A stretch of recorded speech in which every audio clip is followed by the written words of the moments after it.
Chief minister Telangana Revanth Reddy ने कहा कि स्टूडेंट्स के ख्वाबों को पूरा करना ही मकसद है।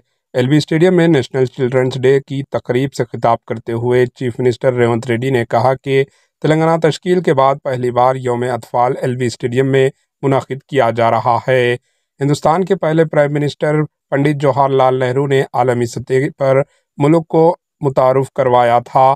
चीफ मिनिस्टर रेवंत रेड्डी ने कहा कि 5,000 करोड़ रुपये से रियासत तेलंगाना में इंटीग्रेटेड स्कूल्स तामीर किए जा रहे हैं। हाल ही में हॉस्टल्स के स्टूडेंट्स की डाइट और कॉस्मेटिक्स चार्जेस में इजाफा किया गया। पिछली बीआरएस हुकूमत में 5,000 स्कूल्स को बंद कर दिया गया। चीफ मिनिस्टर रेवंत रेड्डी ने कहा हुकूमत में तालीमी बजट में 7% का इजाफा किया है।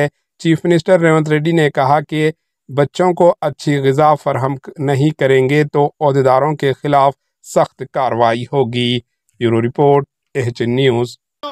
సమాజం నుంచి వస్తున్న డిమాండ్ను దృష్టిలో పెట్టుకొని కులగణన సర్వే ఇంటింటికి సర్వే కోసం ప్రభుత్వ అధికారులు వస్తున్నారు. 85,000 మంది ఈరోజు క్షేత్రస్థాయిలో పనిచేస్తున్నారు. 8,500 మంది వాళ్ళను పర్యవేక్షిస్తున్నారు. ఏ ఇంటికి ఈ కులగణన కోసం వచ్చినా మీరు చదువుకున్న విద్యార్థులుగా అన్ని వివరాలను అందించడం ద్వారా కులగణనను విజయవంతం చేయాలి. రేపు మీ రిజర్వేషన్లు 50% దాటి మీకు అందుబాటులోకి రావాలి అంటే కులగణన జరిగి తీరాలి.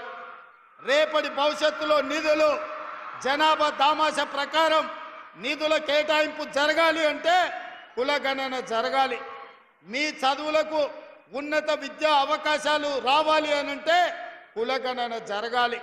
మీ ఉద్యోగ ఉపాధి అవకాశాలు మీ తలుపు తట్టాలి అంటే ఈ రాష్ట్రంలో కులగణన జరగాలి. తెలంగాణ రాష్ట్రంలో మన ప్రభుత్వం చేయబోతున్న కులగణన ఈ దేశానికి ఆదర్శంగా ఉండబోతుంది.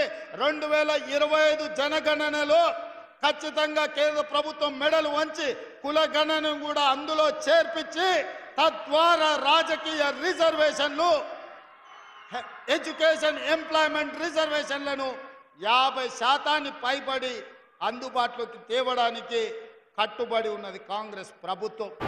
एएचएन न्यूज़ को लाइक करें, शेयर करें और सब्सक्राइब करना ना भूलें।